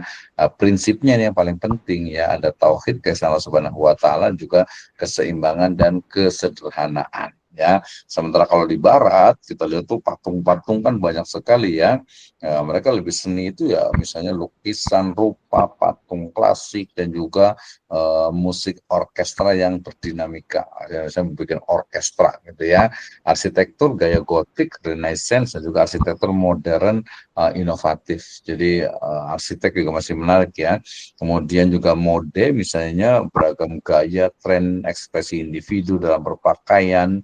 Ya, jadi mereka kalau di barat itu ya prinsipnya itu adalah individualitas, kreativitas, dan ekspresi emosi serta liberalitas, kebebasan ya. Jadi nggak ada batasannya. Kalau dalam Islam kan tadi apa estetikanya itu ekspresinya tetap ada batasan. Oke, silakan pakai baju seperti apa saja, yang penting menutup aurat gitu ya. Oke, masjid silakan mau model apa saja, yang penting nanti ada aturan, misalnya tidak seperti gereja gitu ya. Kemudian di dalamnya juga apa mengandung unsur-unsur yang fungsionalisme dan seterusnya ya. Ini ekspresi dari estetika di barat. Kemudian perbedaannya di mana ya? Kalau Islam kesederhanaan dan menghindari pemujaan berlebihan dalam seni gitu ya. Misalnya agak susah juga ya ketika kita bicara tentang patung ya. Patung itu di mana-mana gitu ya sekarang ini gitu ya. Jadi mungkin nanti bisa diindikan lah baik secara fikih ataupun secara estetikanya gitu ya. Nah, kemudian kalau barat itu ya terbuka terhadap representasi figuratif dan ekspresi individual. Kalau dalam Islam kan ada beberapa pendapat ya tentang patung gitu ya. Kalau yang jelas kan patung yang bukan dari agama Islam gitu ya. Kemudian yang kedua, simbol-simbol salib misalnya, simbol-simbol yang dari agama lain itu kan jelas gitu ya. Misalnya di beberapa negara Timur Tengah ya patung yang besar atau patung itu belum ada ya. Kemarin sempat ramai ya yang siapa Raja Salman gitu ya. Nah, itu juga menarik. Nah, contohnya misalnya seni manusia figuratif tadi foto kemudian patung baik itu 2 dimensi 3 dimensi. Nah, itu menjadi hal juga yang menarik tuh ya. Musik vokal versus musik instrumental ini juga ya banyak ya. Kalau di Indonesia kan pakai tadi ada hadroh, ada marawis itu kan dari mana tuh asalnya gitu ya. Kemudian gimana tuh ada pengaruhnya tidak sih gitu ya. Gimana kalau kayaknya kurang nih, akhirnya ya udahlah pakai band aja sekalian gitu, pakai organ tunggal dan sebagainya gitu. Itu ya mungkin tadi tercampur antara estetika dan juga hawa manusia gitu ya. Nah, titik temunya dari etika dan estetika itu sebenarnya dia memang memengaruhi dari perilaku ya. Etika dan estetika itu membentuk cara bertindak dari manusia, ya kan? Nah, ketika kemudian etikanya, oh ini benar nih, misalnya dia seorang pelukis, misalnya, saya ngelukis bebas lah, terserah ini kan seni untuk seni. Ada, misalnya bukan seni untuk seni, tapi seni untuk Allah Subhanahu Wa Taala, untuk ibadah, ya.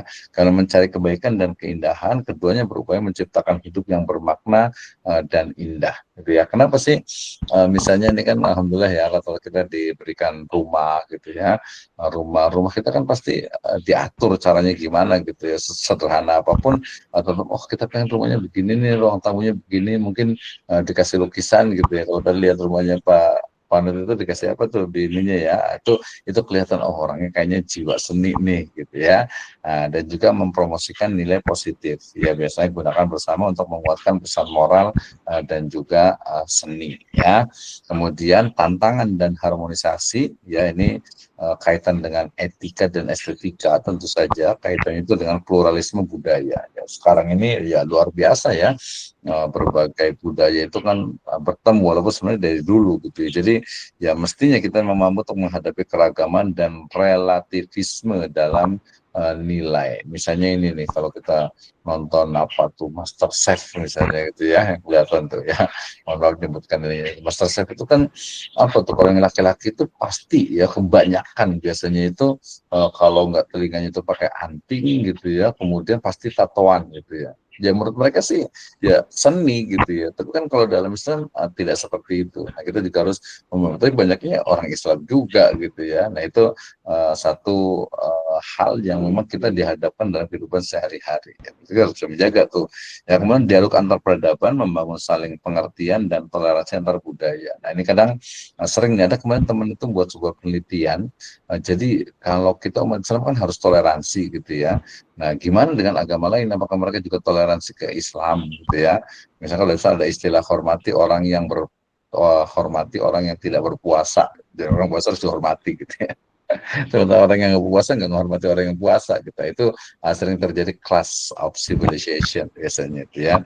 Kemudian hidup harmonis, mencari titik temu untuk koeksistensi berdampingan secara damai. Ini memang ya jadi PR ya, mulai dari hak asasi manusia, kemudian juga tadi keberagaman, ya pluralisme budaya, itu kan menjadi sebuah realitas saat ini. Apalagi mungkin kalau yang di wilayah-wilayah tertentu mungkin nggak ada masalah ya, karena mungkin mayoritasnya itu Muslim gitu ya. Tapi kalau yang udah di perkotaan, kompleks tertentu, atau mungkin di luar, mereka itu kan sudah istilahnya itu apa ya, sudah berdialog dengan banyak sekali kebudayaan, sehingga gimana nih misalnya ya, kalau saya sering ke Singapura misalnya, yang dekat aja gitu ya, di Singapura itu kita lihat ya, misalnya anak perempuan itu yang satu pakai jilbab, yang satu pakai ya celana pendek paling cuma 5 cm gitu, celana jeans gitu ya.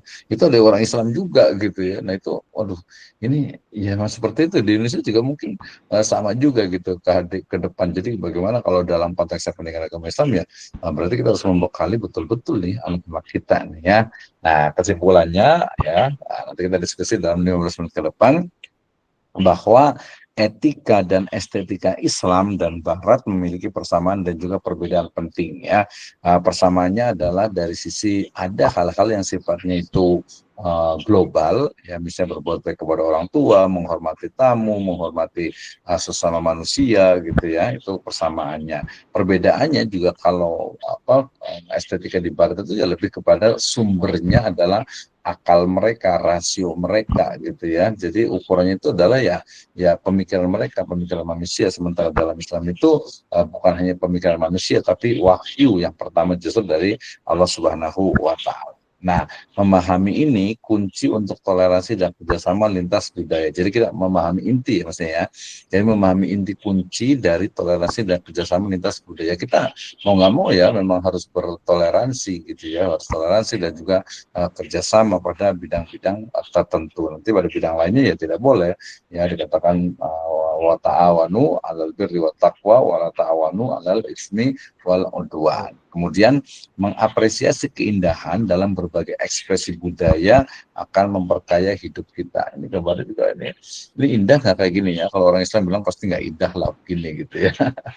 Karena memang sudah tidak indah karena memang estetika kita itu dibangun dari spiritualitas atau kepercayaan ya keimanan kita kepada Islam dan kepada Allah Subhanahu wa Ta'ala. Oke, baik.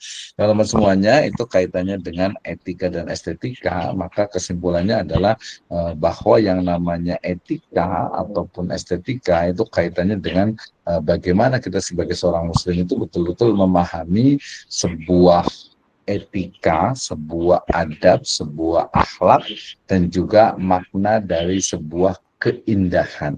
Ya, keindahan di sini ada siapa nih? Oh, ada Pak Ilham Anwar Wahid. Ini apa ya? Profilnya nih gambar di Bali tentu saja nih ya. Ini di mana tuh ya? Saya pernah ke sana itu.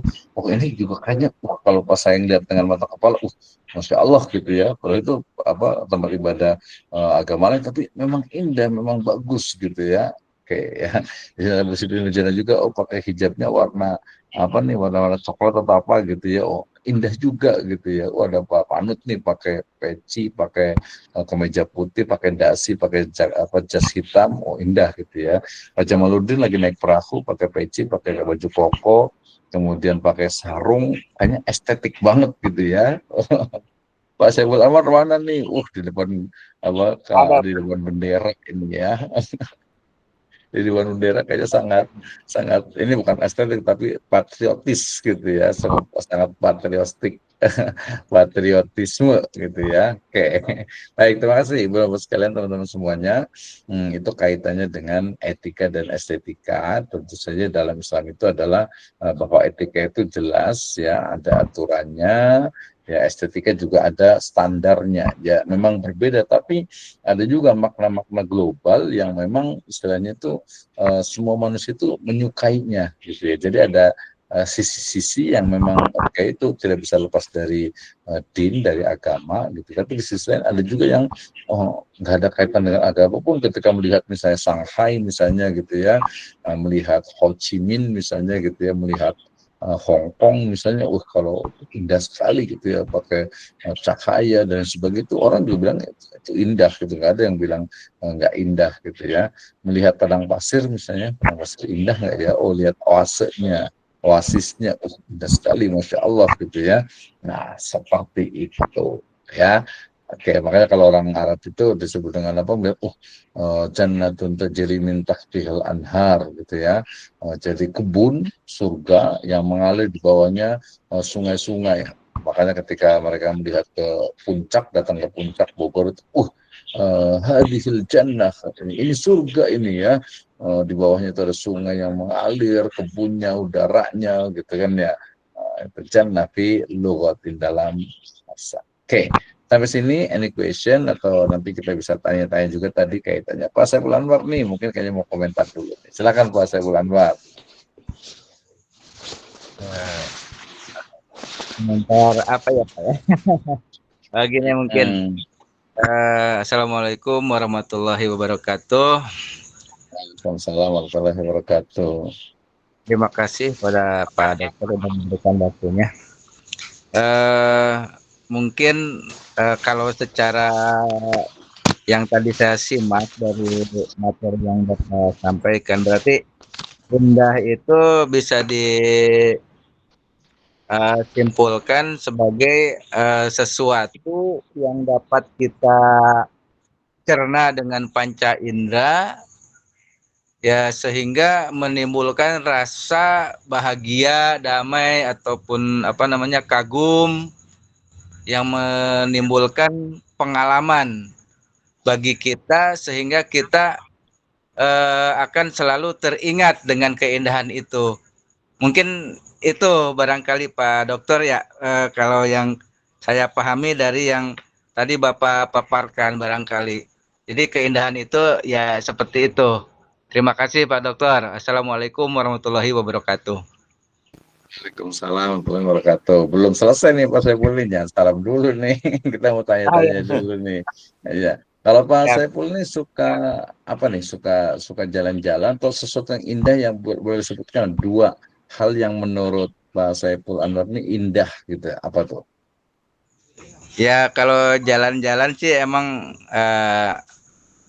suka Pak gitu karena emang Hmm. itu apa namanya salah satu yang membuat refresh diri kita ketika kita ngelihat sesuatu yang memang membuat hati kita nyaman gitu kan, nyaman, kemudian Hmm. bisa merasakan suasana yang enak gitu. Kalau di rumah kan tidak Itu seperti itu. sesuatunya apa tuh? Sesuatu Ya, yang indah itu apa tuh? Sesuatu ya yang contoh misalkan menyenangkan, enak dilihat apa contohnya dua? contoh misalkan kita kalau ke rekreasi ke misalkan ke suatu curug gitu kan kita bisa ngelihat Hmm. indah air yang turun dari atas gitu gemerenciknya air kemudian suasana di pegunungan juga yang terdengar berbagai burung gitu kan kedengaran indah lah enak dirasakan jadi tenang hati kita di situ seolah setelah kita merasakan itu pingin kembali ke situ gitu menimbulkan kenangan yang ya tidak bisa dilupakan seperti itu barangkali Pak. Oke, jadi tadi ya, misalnya itu mungkin alam semesta gitu. Kalau tadi kan alam semesta Ya, itu ciptaan Allah Subhanahu Wa Taala gitu, ya, jelas ya. ya, Coba sebutkan lepas satu saja yang buatan manusia yang menurut Pak Saiful Anwar itu bagus, indah gitu, yang buatan handmade lah, buatan manusia. Coba. ya kalau yang buat manusia yang terlihat indah sejauh ini ya mungkin Candi Borobudur bisa kemudian atau yang kemarin yang terbaru boleh dibilang bagus arsitekturnya Al-Jabar gitu misalkan atau apa Monas juga indah itu Pak kalau kata saya yang buatan manusia seperti itu. Bagus itu indah gitu ya. Ya, Mungkin ya estetik juga gitu mungkin kali ya. betul. Oke, terima kasih Pak Saiful Anwar ya. Jadi ya tadi mungkin yang memang dilihat gitu ya. Kalau ini Pak Saiful Anwar satu lagi nih, kalau yang didengar gitu, Pak Saiful Anwar suka suka apa nih? Suka suka suka lagu apa nih? Kalau yang didengar ya barangkali kalau dari apa itu dari Kori misalkan yang dulu kalau dulu mah ada siapa tuh yang duet tuh Ya. Nanang Kosim ya Nanang Kosim sama siapa Hmm. tuh Pak Amar ya itu Hmm. enak banget kalau didengar kemudian dari lagu-lagu Atau kalau Maria Ulfa kali. iya kalau lagu ya kayak lagu apa namanya yang sulis gitu yang mendayu-dayu dan lain sebagainya itu mungkin Pak ya. Iya sangat religius sekali gitu ya. Kalau yang Nah, lain nggak suka ya, nggak seneng gitu ya, ya, nggak nyaman gitu ya. bukan nggak seneng sih Pak, cuman ya tidak begitu menikmati lah seperti itu. Oke, terima kasih Pak Saiful Anwar ya. Terima kasih atas jawabannya nih luar biasa. Pak Jamaludin silakan nih mau komentar apa nih silakan. Ya, Bismillahirrahmanirrahim. Mungkin dari paparan tadi yang ingin Jama tanyakan ya Pak. Mungkin Jama tadi mendengar bahwa apa tadi estetika dan etika itu adalah cabang dari ilmu filsafat ya Pak ya. Jamal belum dapat korelasinya ya Pak nih antara keindahan dengan filsafat yang mengedepankan pemikiran-pemikiran gitu Pak. Ini gimana gitu antara hubungannya antara filsafat dengan estetika itu? Kenapa estetika dan etika dikatakan sebagai cabang dari ilmu filsafat gitu Pak Dokter? Mungkin itu yang ingin Jamal tanyakan Pak Dokter. Terima kasih. Oke, terima kasih Pak Jamal nih, luar biasa sekali pertanyaannya nih ya. Pertanyaan itu sangat kritis gitu ya. Dan memang seperti itu sih, mestinya memang tadi mungkin sempat belum kita jelaskan tentang apa sih korelasi antara etika, kemudian estetika, dan juga tentu saja mata kuliah kita ini, yaitu apa, ilmu filsafat ini. Nah, pertama, kita pahami bahwa filsafat itu kan dia mencari sebuah kebenaran, ya, mencari sebuah kebenaran yang dasarnya itu adalah sesuatu yang real, yang fisik gitu ya, yang bisa dicerna oleh panca indera. Nah, sebuah kebenaran ternyata terkadang itu memang nyaman di jiwa gitu ya. Artinya suatu kebenaran itu terkadang itu ya, atau sering sekali malah gitu ya, itu memang yang bisa dicerna, oh ini benar nih. Kenapa? Karena dia itu dipandang itu enak gitu, dipandang itu nyaman, dipandang itu menyenangkan, didengar itu juga menyenangkan. Nah, tapi ukuran menyenangkan, ukuran enak dipandang, ukuran enak dilihat, itu apa? Selalunya adalah rasio, logik atau akal gitu ya. Jadi nggak ada aturannya itu apa, yang bagus, yang enak dipandang itu adalah yang sesuai dengan wahyu, sesuai dengan Al-Quran, tidak. Ya, mereka sesuatu yang indah itu ya adalah sesuatu yang bisa dicerna oleh panca indera. Dan apa dasarnya? Dasarnya itu adalah akal mereka, akal manusia itu, gitu ya. Sehingga kemudian kembalinya titik awalnya adalah kepada akal yang menjadi dasar bagi sebuah kebenaran, sebuah keindahan, sebuah etika, dan juga estetika.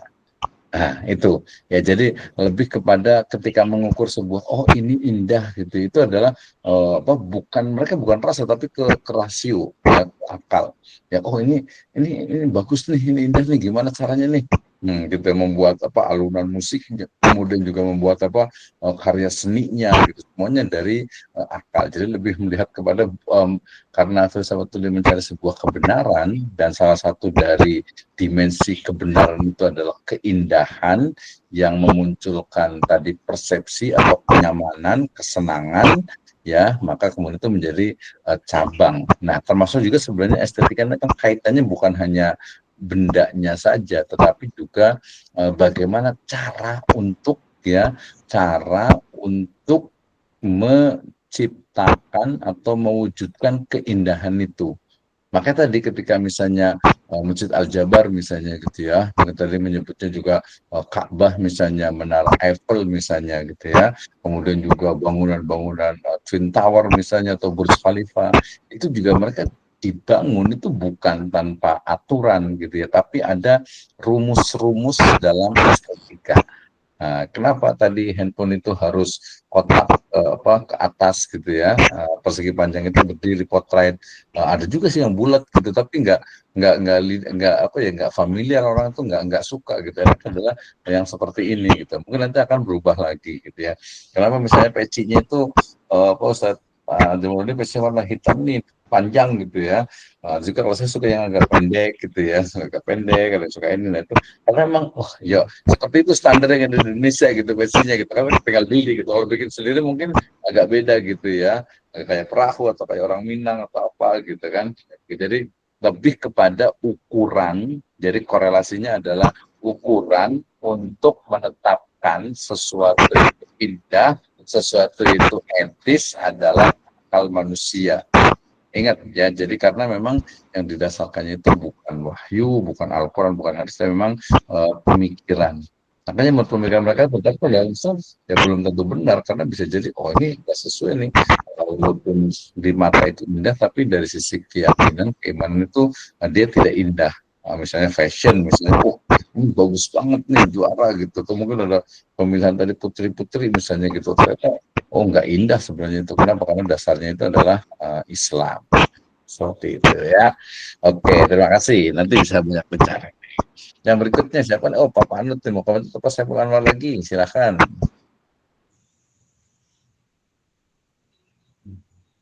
Tadi yang belum kita tanya siapa nih ya? Pak Saiful Anwar masih on nggak nih? Nah, kita tambahin deh 5 menit lagi deh. Karena kita mulai 8 menit ya. Ya, diskon gitu ya.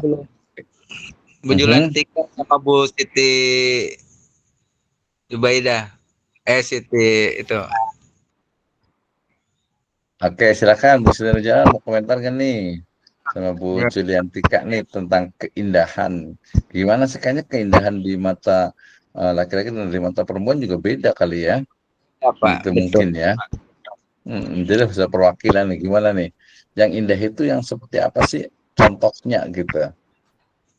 Ini kalau Pak Panut ada di belakang itu ada apa tuh ya, ada jendela, ada sofa. Kayaknya orang lihatnya juga indah ya, nggak ada yang bilang ah nggak bagus tuh sofanya nggak bagus gitu, kayaknya nggak ada. Jadi ada ukuran, dan nanti kalau pakai madhabnya positivisme, ukuran itu apa, keindahan itu selalu bisa diukur dengan angka, ya. Nah, selalu diukur dengan angka. Misalnya apa, tinggi proporsional ya orang Indonesia itu berapa sih? Nah, gitu ya. Oh ini gitu, nggak mungkin terlalu pendek juga enggak, terlalu tinggi juga enggak. Kemudian juga sebenarnya ukuran kulit misalnya ya, kulit orang Indonesia itu ya nggak putih gitu ya, nggak terang, bukan putih ya, nggak terang gitu ya, tapi dia memang agak gelap gitu ya, mungkin orang bilang itu kayak eksotik katanya gitu ya. Seperti itu. Oke ya, kalau tidak ada, Pak Jumli mau komentar lagi, silahkan.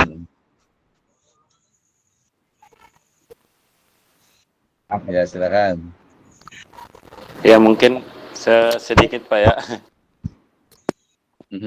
Ingin menanyakan juga yang ini Kak, kan keindahan itu yang tadi dibahas itu selalu dengan berkaitan dengan panca indera ya Pak ya, yang dilihatnya di barat ya bagus, yang di ininya pokoknya ke ininya yang sesuatu yang bagus jika dilihat lah. Kalau yang berkaitannya dengan misalkan dengan perasaan gitu Pak, misalnya kan ada orang itu yang saking tenangnya sampai dia menangis gitu kan, saking ininya sampai dia menangis, tapi menangisnya bukan karena sedih ya, karena ya seneng, karena seneng juga ada yang sampai nangis gitu, karena saking tenangnya, saking apa ya, menikmatinya lah gitu, sampai timbul rasa nangis. Kalau itu termasuk juga gak Pak? Termasuk estetika juga gak gitu? Oke, terima kasih ya. Ini menarik nih pertanyaannya, Bang. Sebenarnya tadi jawabannya perlu lebih luas lagi ya. Jadi ketika ada seorang tuh mungkin ya apa, berhadapan dengan suatu realitas, fenomena gitu ya.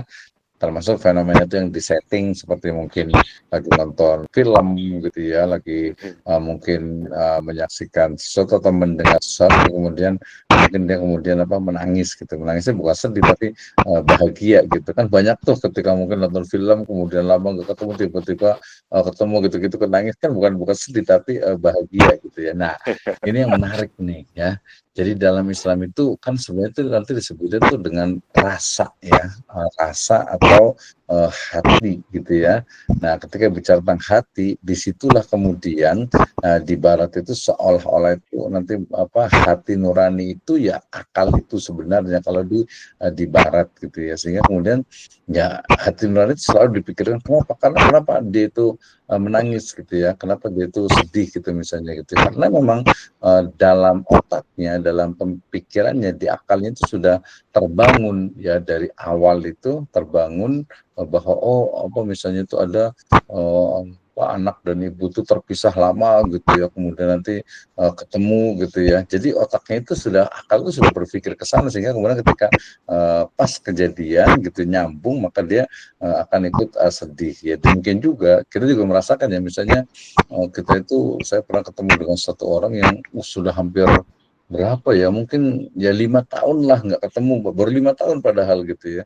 Nah, 5 tahun nggak ketemu, tapi ketika ketemu tuh langsung air mata itu langsung menangis, nggak bisa ditahan gitu. Itu kan bukan sedih tapi apa ya, bahagia. Nah itu apakah rasa, apakah itu hati, atau itu akal? Nah maka jawabannya itu kalau di barat maka jawabannya itu tetap adalah, itu adalah akal manusia yang memang tersetting ya dari awal, itu dari dia rasa kangennya, kemudian mungkin juga sesuatu yang mungkin biasa itu tidak disangka-sangka gitu, atau mungkin memang sudah tersetting dari awal ketika dia nonton film tiba-tiba menangis gitu, bukan sedih tapi ikut bahagia di endingnya, biasa happy ending gitu ya.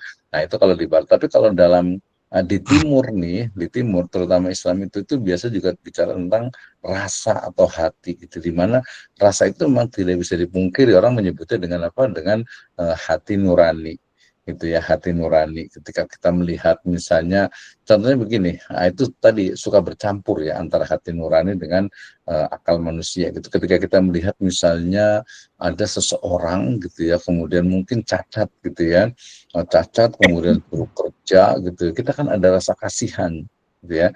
Nah rasa kasihan itu kira-kira muncul dari mana? Rasa kasihan gitu ya, gitu kan, lihat orang misalnya itu kakinya itu cuman satu gitu ya, atau mungkin orang kakinya itu nggak ada, kemudian jalannya itu meloncat atau pakai tangannya misalnya. Nah itu kan muncul, kita itu muncul rasa kasihan. Kira-kira rasa kasihan itu dari mana ya? Apakah dari akal kita, dari pikir kita, oh iya kasihan gini gini gini, atau mungkin memang hati kita, atau memang hati kita, kayaknya ini luar biasa nih Pak Ustadz Jamaluddin nih, kayaknya mungkin besok nih nanti baca bukunya Profesor Dr. Muhammad Ahmad Tafsir ya, tentang Panjang. antara akal dan hati. Antara Ya. akal dengan hati itu di mana sih membedakannya, memang agak berat, bahkan karena hati itu abstrak ya. Nanti kalau dalam teori-teori tentang hati itu ada tahu gitu, ada sir, ada loop gitu ya. Nah itu juga teori yang ya perlu kita kritisi, perlu kita, ini bener nggak ya, dasarnya apa, ininya apa. Nah itu karena memang bicara tentang rasa gitu ya. Jadi nah, saya belum bisa menjawab nih secara ini, tapi kalau jawaban saya sementara bahwa ketika orang itu menangis itu tergantung perspektifnya. Kalau perspektifnya barat, maka itu tetap adalah akal yang berperan. Tapi kalau Mama Timur, karena dia rasa ya, apa rasa itu, saya menyebutnya rasa itu apa ya, rasa dari hati nuraninya itu juga bermain spiritualitas. Nanti kalau spiritualitas satu lagi dari agama gitu ya, maka kemudian akan muncul itu. Tapi ya antara akal dan hati itu memang saling berkaitan. Nah, dalam Islam itu akan dibahas ini mana sebenarnya itu, yang akal mana, yang hati mana. Kalau bilang akal itu ya di hati, akal itu abstrak, sementara hati itu fisik gitu ya. Nah, ya menarik nih saya Jamaluddin nih. Terima kasih banyak nih. Ya, gitu jawabannya ya. Jadi kalau menangis itu ya, kalau orang rasional mengatakan ya itu memang karena memang pemikirannya, berpikirnya, akalnya itu memang mengarah kepada seperti itu keadaannya begini-begini, akhirnya kemudian dia bisa menangis. Apalagi kalau nonton film itu biasanya memang dia sudah disetting ya, atau mungkin ya tadi karena memang sudah lama nggak ketemu gitu, kalau ketemu pasti langsung akan sedih ya, padahal bahagia gitu. Atau mungkin orang yang lama nggak punya anak gitu ya, kemudian punya anak gitu kan, lahir itu kan juga dia akan menangis juga gitu, menangisnya kan menangis yang bahagia gitu ya. Oke, terima kasih Sajaluddin. Ada lagi? Oh, udah 18 ini ya, udah lewat nih. Ada yang mau Pak Panut nih, belum komentar nih. Pak Panut gimana nih komentarnya tentang etika dan estetika ini? Kira-kira apa nih dengan sekarang, dengan zaman dulu itu kira-kira yang estetik itu yang seperti apa nih? Silakan. Ada ininya? Atau lagi ke belakang kali ya? Hmm. Izin dulu kayaknya. Iya izin dulu. Ayo, Oh enggak Pak sih, Panut, ada sih ada tuh, kayaknya. ada. Ada ya.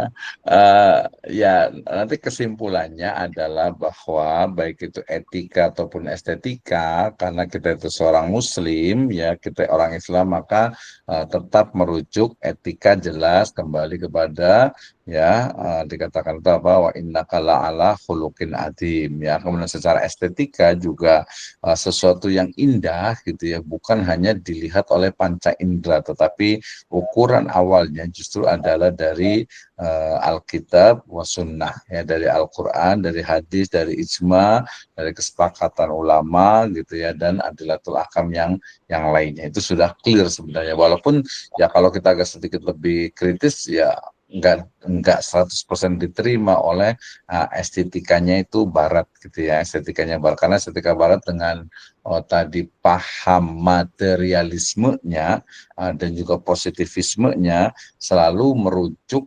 mendasarkan kepada sesuatu yang etik, sesuatu yang beretika, sesuatu yang sesuai dengan moral itu adalah yang sesuai dengan apa akal pikiran mereka.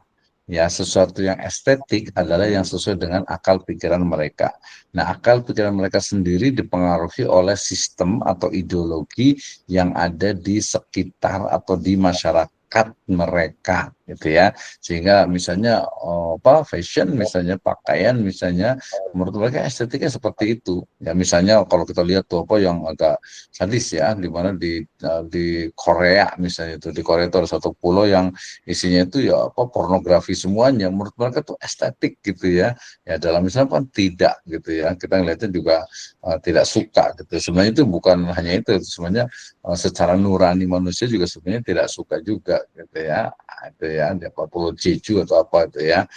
Itu juga ada juga. Baik, terima kasih itu dari saya. 9 menit ke depan ini mau ada UTS nggak nih? Gimana Pak Panut nih? Jadi kalau mau UTS-nya itu sebenarnya yang kemarin itu yang di tokoh masing-masing itu kan sudah Ya, dibagi tuh. Masih ada kan? ya. Jadi untuk UTS-nya itu hanya menuliskan biografi dan pemikirannya saja masing-masing. Jadi beda-beda. Jadi UTS-nya belum saya buat sih. Jadi UTS-nya itu tapi ya saya tuliskan saja. Pertama itu adalah tuliskan biografi secara detail. Yang kedua itu tuliskan pemikiran-pemikiran dari tokoh masing-masing gitu aja. Oke, Pak Sebulan Mas, silakan sebagai ketua nih, Untuk koordinator. tugas yang itu Pak dikirimkan kemana? Soalnya selama ini kan dari Pak Dokter tuh belum ngasih link buat pengiriman tugasnya itu, gitu. Mm-mm. Heeh. Jadi dari kemarin tuh, ini kemana nih ngirim tugasnya gitu. Iya, yang pasti nggak dikirim ke rekening sih, nggak bisa gitu ya. Ya kirim sebenarnya di Google Google Classroom saya udah buat juga, tapi biasanya kadang nanti khawatir apa, biasa saya kirim di email biasanya. Nanti tinggal di WA Oh, aja email. iya. Di email aja gitu ya. Di email Siap, aja. siap. Jadi tapi kan istilahnya itu eh, ya mungkin belum jadi semuanya, nanti tinggal dikirim aja. Tapi nanti aja lah sekalian UTS. Jadi nanti setelah UTS ya dibuatkan ya. Jadi dua saja soalnya. Yang pertama adalah biografi lengkap dari tokoh itu. Yang kedua adalah pemikiran dari tokoh itu tentang sesuai dengan mata kuliah kita ini. Itu nanti kemudian dijadikan PowerPoint untuk dipresentasikan. Hmm, Kemudian nanti akan diperbaiki biar agak bagus seperti nanti menjadi book chapter itu untuk UASnya. ya, ya. Itu ya. Nanti akan digabungkan. Jadi simple. Oke, silakan yang mau bertanya. Oh, banyaknya berapa ya? Banyaknya minimal itu 5 sampai 10 halaman lah cukup. Ya. Sumbernya 5 dari sampai mana? 10 halaman. Sumbernya yang paling penting itu adalah dari jurnal dan juga dari e-book. Jadi jangan ngambil dari ChatGPT langsung, tapi dari jurnal atau e-booknya, gitu ya. Ya. Atau kalau mau Siap. pakai kemarin pakai ChatGPT atau pakai apa Queen kemarin itu, kemudian baru pakai Perplexity atau pakai Typeset, ya.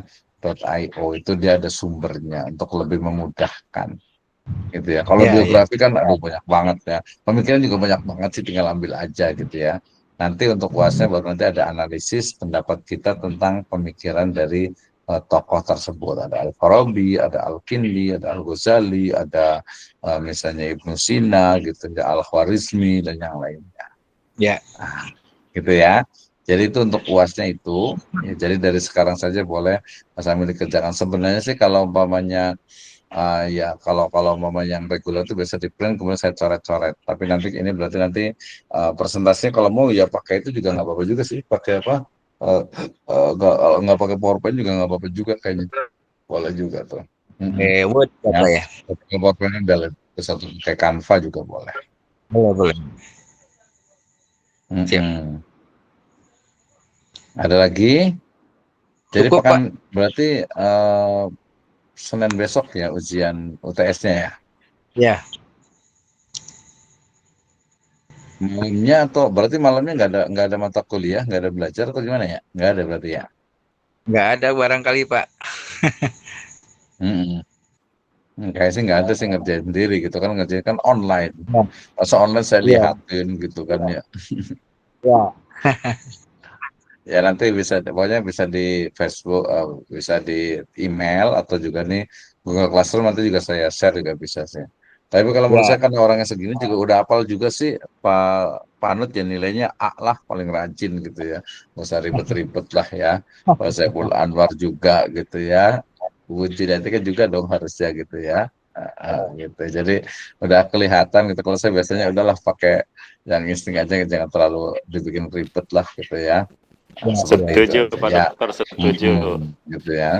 Kan orangnya juga cuma segini gitu. Berarti kalau yang nggak datang ini nanti kan kelihatan. Biasa nanti karena saya minta ke mungkin untuk ini ke koordinator biasanya siapa saja yang rajin, siapa yang nggak rajin kan kelihatan juga sebenarnya. Di sini kan udah kelihatan tuh, di rekamannya kan direkam juga kelihatan semua tuh. Ada Pak Saiful Anwar, Pak Saifullah, Pak Jamaluddin, Bu Juliantika, Bu Siti Nurjana, sama Pak Panut. Pak Ustadz Badri mungkin banyak kegiatan ya, Ya. beberapa kan Ya. ini. Nah, iya, ini ya. Atau mungkin nanti kalau ada apa gitu ya, ada kaitannya dengan apa, mungkin bisa didiskusikan gitu. Mungkin dari sisi keuangan mungkin, atau mungkin waktunya gitu. Kadang kan, atau mungkin bisa kadang semangatnya. Semangatnya kadang kan, ya namanya manusia itu pasti naik turun gitu ya. Kalau saya sih pengen belajar itu ya kita belajar sama-sama ya, walaupun mungkin memang tidak sempurna ya, artinya nanti kita banyak belajar lagi tadi misalnya tentang keindahan tentang sesuatu yang ada di masyarakat dan lain sebagainya, itu juga menjadi hal yang penting.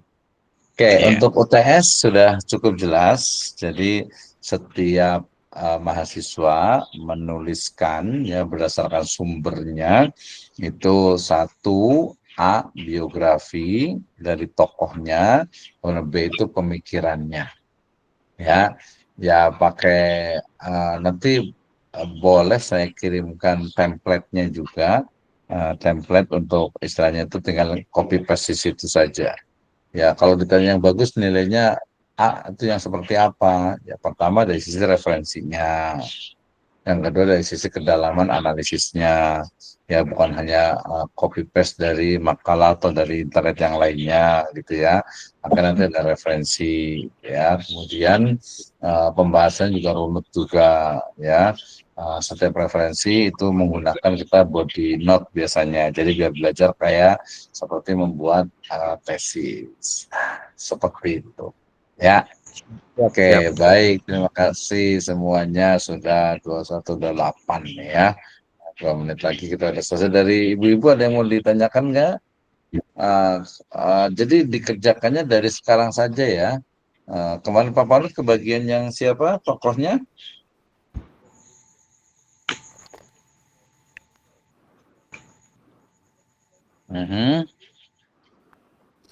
Berarti Sinyalnya formatnya kayaknya ya. Microsoft Word, Pak ya?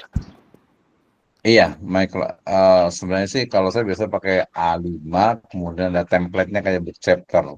Nanti saya kirimkan untuk ke mahasiswa yang lain juga sama sih. Gitu. Tapi kalau sekarang bisa diketik dulu aja.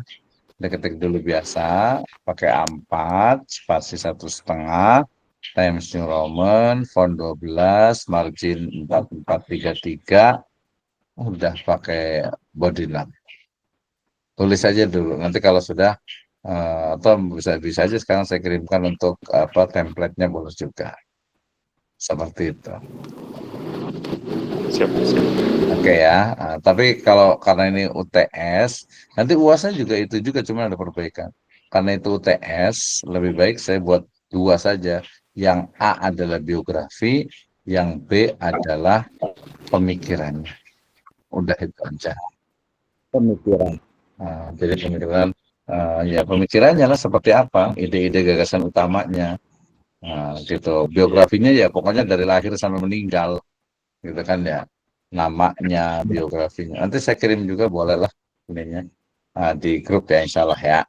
Kalau nggak salah Pak Panut Imam Al-Ghazali, Ibu Julaintika Ibnu Sina, Pak Ade Sulaiman Ibnu Arabi, saya Maula Sadra, Pak Pulo Al-Jili, Siti Nurjana Ar-Raji, Pak Ilham Al-Kindi, Pak Jamaluddin Ibnu Khaldun, kalau nggak salah itu. Iya, Ibnu Khaldun coba.